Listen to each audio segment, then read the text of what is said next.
This week's edition of the Pete Mezzetti Show. I'm your host. My guests tonight are Patty Dowling and Jim Crawford from the Shoreline Basic Needs Task Force. Welcome, guys. Thank you for having us. Good to be here. How are you? Very good. Good. So, Patty, tell us a little bit about yourself. Who is Patty Dowling, and what role does she serve on the task force? Well, you know, the task force began in 2012 as an idea that came out of an event that the Shoreline Soup Kitchens and Pantries held. We had a hunger forum.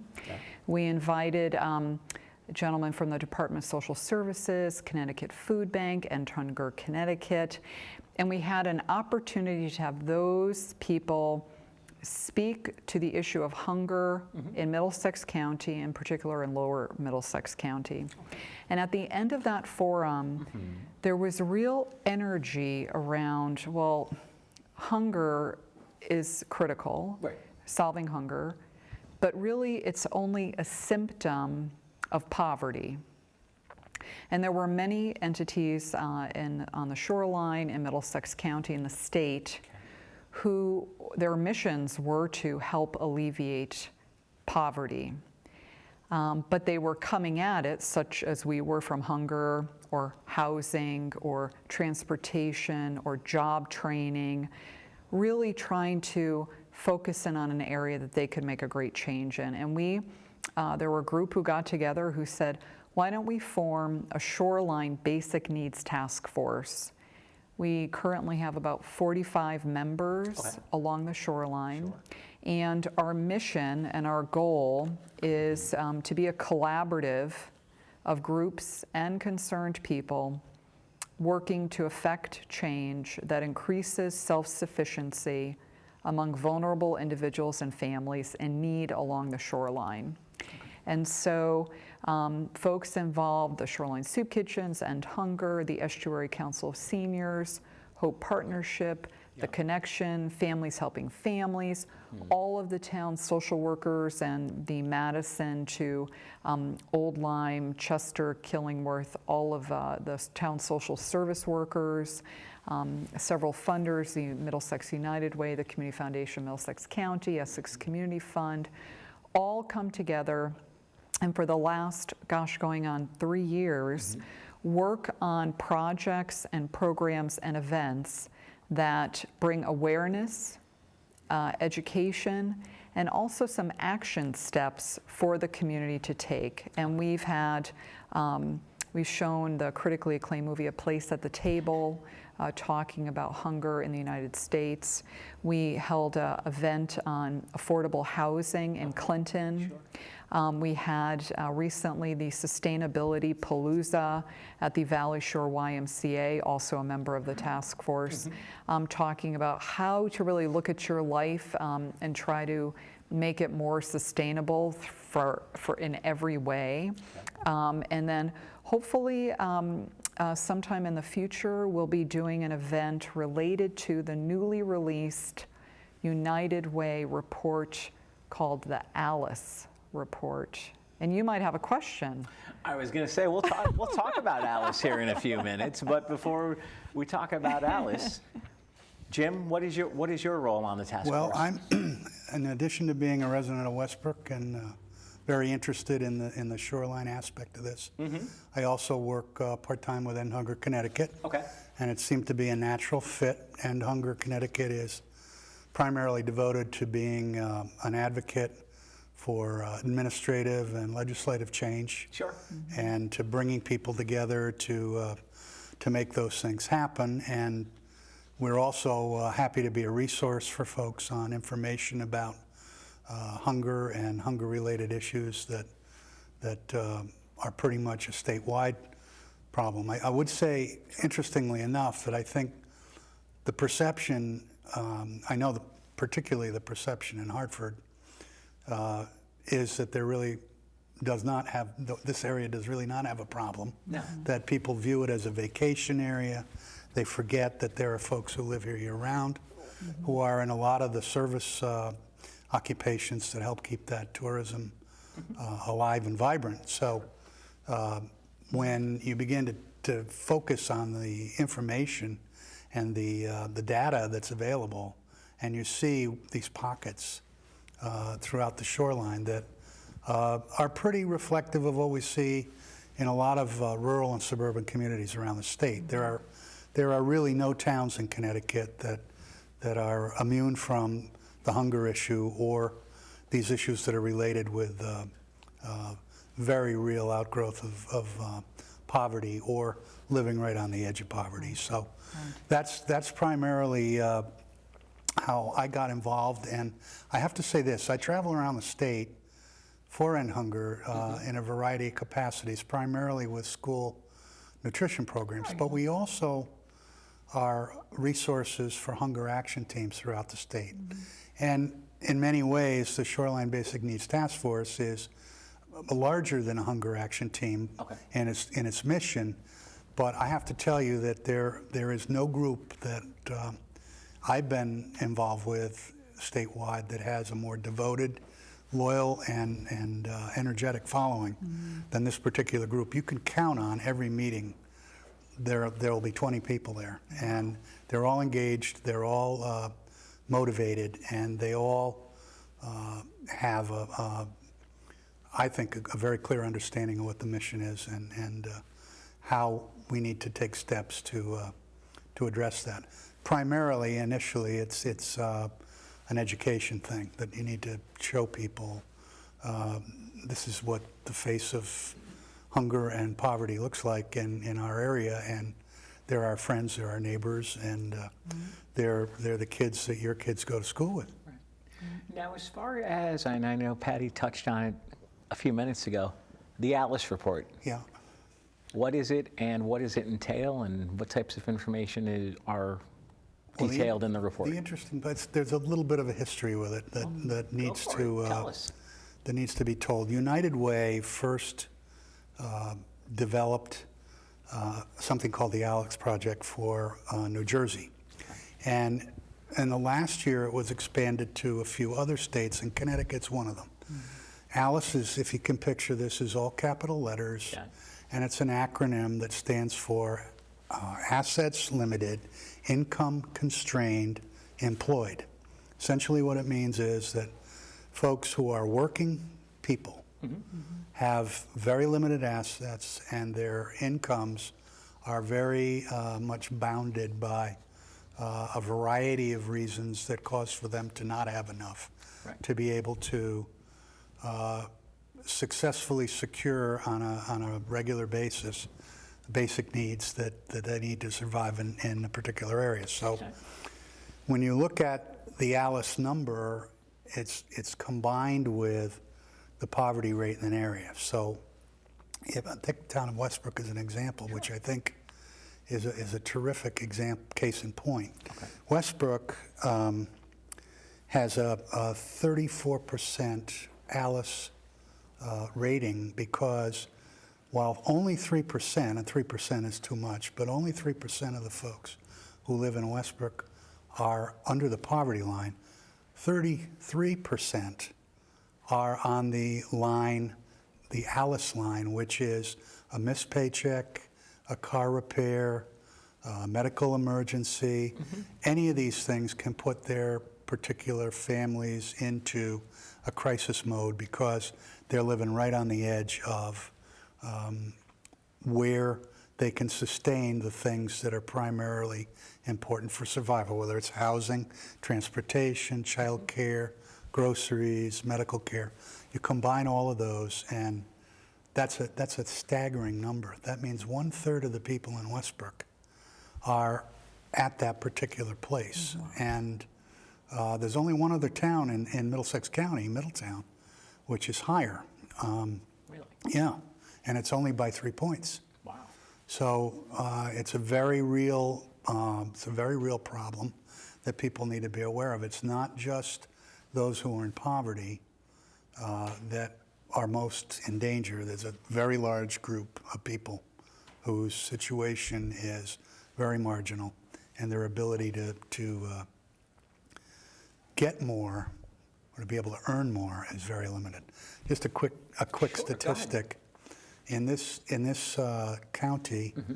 for a family of 4 to comfortably meet that Alice level requires $65,000. Wow. So Okay. the combined family income has to be $65,000 in order to not be in jeopardy of sliding into a crisis situation where you're making determinations about whether or not you're going to have heating oil or medication or what kind of food you're going to put on the table, Right. or whether the parents don't eat and the kids do. Those are very real numbers. You know, and it goes back to the federal poverty rate, right? Because that's always where people get stuck on. You know, they think of that as that's the people in trouble. That's the people going to a food pantry. That's the person living in the hotel. Right. That's the person who's going to the town social service areas, the people living at poverty and federal poverty and below. But as Jim's talked about, that $65,000 for a family of 4, which is just the threshold for making it. Most programs in the state and the Fed are based around that federal poverty rate, Right. which for a family of 4 is $23,000 a year. Okay. So you see that gap between the federal poverty rate of $23,000 earning for a year, federal poverty, a lot of programs based on that. Yep. And then we know for that family to even be just surviving, they need to earn $65,000. Wow. And that's why that gap of people in between, when people talk about, well, who are the people needing housing? Who are the people going to a food pantry? Why are so many people at the social services? Right. It's that gap. Okay. And that threshold for the 65,000, that's if nothing goes terribly wrong. No job loss, no catastrophic medical situation, transportation loss, housing loss. That's just barely kind of skimming along making it. Okay. And so what this information and why we want to share it with the community is to bring awareness to say, we know that we're committed already to making life better for our neighbors on the shoreline. We see that day in and day out. And we know that if people heard and understood the level of need and what they could do to affect it, we know we would be joined on the task force by more energy to make real change. Now, before we go into the break, we've got about a minute, but before we go into the break, what can the community do to help out the task force, if anything? Well, it's I'm going to start and then I'll let Jim add. Sure. We've broken out our focus groups into housing, wages, and hunger. Okay. However, I know that there are more areas, and what we have on our Shoreline Basic Needs Task Force page, Yep. a Facebook page, Yep. are opportunities for people to make change in those 3 areas. Okay. And I know that with one of the things that we try to do is get behind what our members are already working on and advocate for what they're seeing, the need. So if it's housing, and Hope Partnership is working on identifying housing, Okay.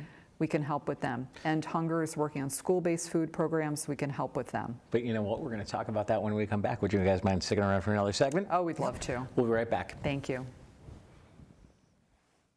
This new dad is picturing a tree house in the sky, but he's ignoring the instructions.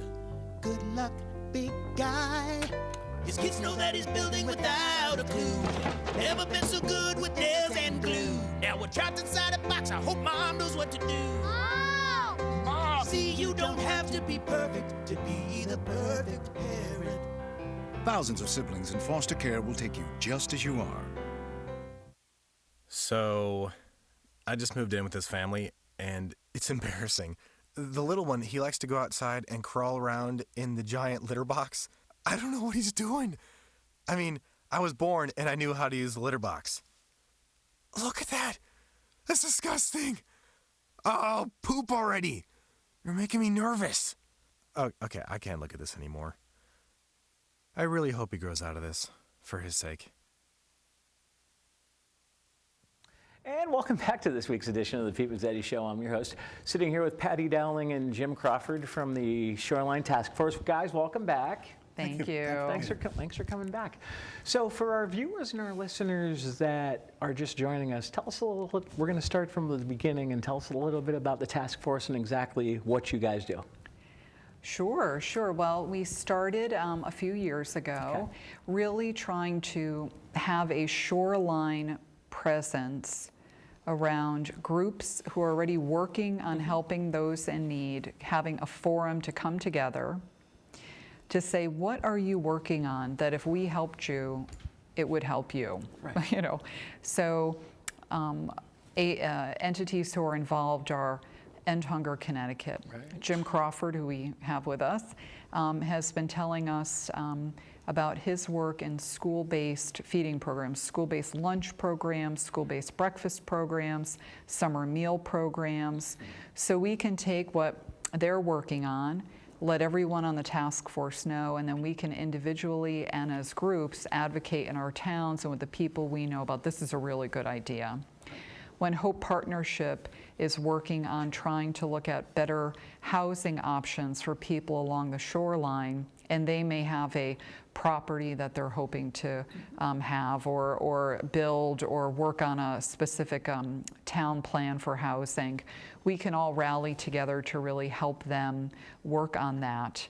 We recently had a woman who's starting up amazingly, a farmer's market, and she was interested in learning about how we found applying for being able to have SNAP recipients, food stamp recipients, purchase food at farmers markets and how to best leverage their dollars at farmers markets.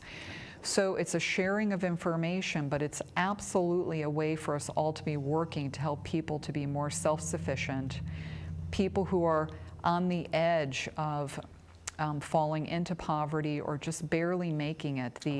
The newly released ALICE report, which hopefully Jim can talk a little bit more about, the asset limited income constrained employed, talking about those people who are just at self-sufficiency wages and work that they're doing.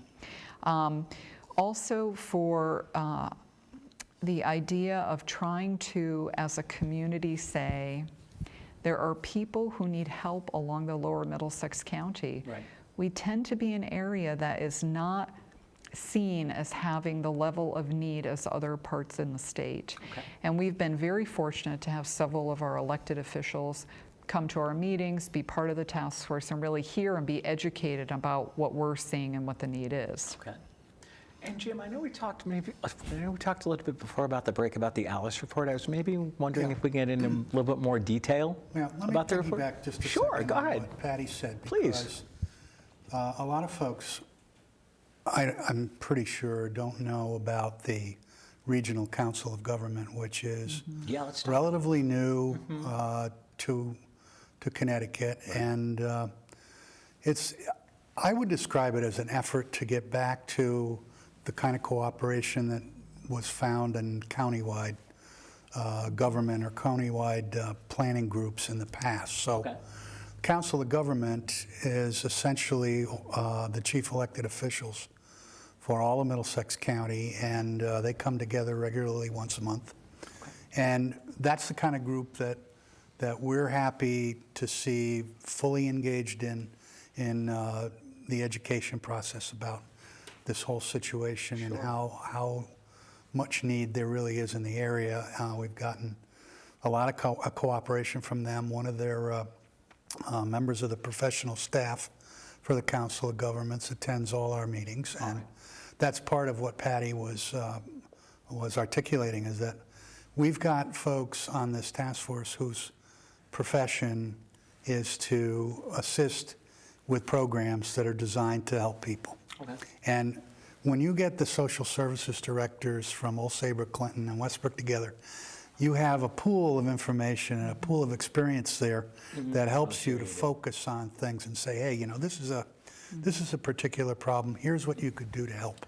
Right. here's how you can assist us to make things a little bit easier for the folks, not necessarily the ones who are receiving all the assistance, Correct. but that group that we talked about that's between poverty and survival, that very large group of folks. It's exciting. I don't think I'm letting the cat out of the bag here, but it's exciting that Cheryl Church from Clinton has really stepped up, the social service director in Clinton, and hopefully we're going to have a summer meals program here for young people 18 years old and younger. Really? And it's a free summer meals program. It's an extension of the National School Lunch Program, and it's primarily designed to make sure that those children who relied on school lunch during the school year for at least one very basic nutritious meal are going to get one through the summer. So Cheryl's gone to both of the required State Department trainings, and hopefully there will be a site opened in the annex, the old police headquarters in Clinton, that's been beautifully redone, and that'll be a focus for summer meals in July and August. And there's a perfect example of somebody sharing and saying, hey, you know, I want to be able to move this forward, and I know there are a lot of children who go hungry, and the challenge now will be, how do we get the kids there? What either we have programs to draw them, or how do we spread the word? And this is going to be an open site, so even if you're not from Clinton, or even if you're visiting relatives in Clinton, You can still. if the food is free, there's no questions asked, there's no IDing. All they do is keep track of the number of meals that they serve, and Very nice. that's something that'll be coming down the pike fairly soon, and that would be a perfect segment for you to have on one of your shows with Cheryl and the whole idea of rolling this summer meals program out. Maybe have Cheryl and you on again. Well, she's the catalyst. Maybe Cheryl has already gotten an enormous amount of support from Minor Vincent. Oh, So Minor, I think Minor and Cheryl would be a perfect match on that. But that's an example of seeing a need and putting it together, and hopefully that will come to pass. If you looked at summer meals programs throughout the state, you'd see looks like a little igloo between Madison, or actually between Guilford and East Lyme. And in that little igloo, on those 2 points, there are summer meal sites, and there's a summer meal site in Middletown and one in Portland. There's nothing in the middle. Wow. So I think all of Middlesex that County. really gets to the opportunities on the task force for people to hear and see what's going on in Clinton, and to say, well, what's going on in my town, and why can I do that? Can I replicate that in my town? Exactly. And there are always people you're going to be connected with in the social service area, because you just happen to see them, you're nearby, you share a person you're trying to help. But to have such a large geographic area sharing knowledge about what's working in their town and in their system and in their school or in their community, and to say, I could take what you're doing that's working really well and try it in where I have this exact need. And another kind of joint effort that really got some great traction was the monthly social service help days, where the Department of Social Services staff come to the shoreline twice a month and meet directly with people in need, both in Clinton and in Old Saybrook. Wow. That's where they're located, but they serve everyone on the shoreline. And unbelievably powerful. There was a moment in time where that was going to go away. Really? Budget, logistics, really didn't believe the need was as needy. And task force members and elected officials got all together and sort of very vocally said, you cannot take this away. And one voice is strong, but if you have 40 and 50 and more, you see how change can happen. And we live in a very special community who cares so much. And if you can just harness that, identify things that are important to you. You asked about what people can do. What's important to you? Focus on that. Find the leadership in your town and your community. It could be your elected officials, it could be your faith leader, it could be your boss. explain to them why what you're talking about is important and how it's going to help our community get better, and really look at your school system. Is your school providing breakfast and lunch to your students in a way that is not uncomfortable, that isn't, that doesn't make everybody feel bad? If they're not, talk to the principal, talk to the superintendent, talk to the teachers and say, we want this. So there are a lot of little pieces that people can take to make real change in their community. You know, housing is a tough one, and we know that, or it would be happening and it would be easy. Exactly. But that's a conversation that we as a community can be having around that. Because when people aren't housed well, they don't do as well. And so we know that, and I urge people to go on to the Middlesex United Way's website, look at the Alice report. It puts a face on who exactly are the people who really we can help to lead more self-sufficient lives. And they're people we all know, and some of them are us. And we're hoping that the community really rallies around trying to learn more around how they can help. Right. Yeah, that's a point that is really sometimes hard for people to wrap their arms around. That that we're talking about workforce housing or affordable housing. Right. And people are confused by those terms. And there are two, essentially there are two criterion that are used to determine whether or not there's eligibility for that. And it's based on the median wage or the median income in this area, and the median income is nearly $100,000. So when you start talking about 60% of the median income, you're talking $60,000. Right. And you're talking $80,000 when it's at 80%. Correct. Both of those are categories that make people eligible and areas eligible for affordable housing.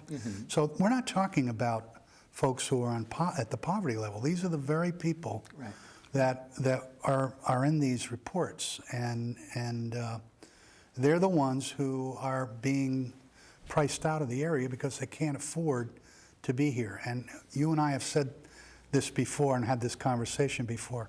Connecticut ranks lowest in the country for retention of 21 to 35-year-old people. And housing is a huge part of the problem. Because it's just not available at a rate that people can afford. And in our area, most folks, I think, can relate to the fact that there are an enormous number of academic rentals where people rent housing from the middle of September until the middle of May. And where do they go when they have to move out? Because all of those places are occupied in the summer, and the rates double and triple.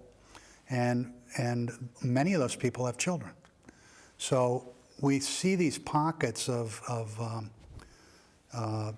need because these folks are very mobile, and not because they want to be. And the mobility does not provide stability. That's a huge part of the problem. Well, and Jim got last word in, so I'm going to thank you both for joining me tonight. Hopefully you'll come back on again soon. We'd love love to. that. Thank you very much, Pete. On behalf of Patty and Jim, I'm Peter. Thanks, good night, and we'll see you next week.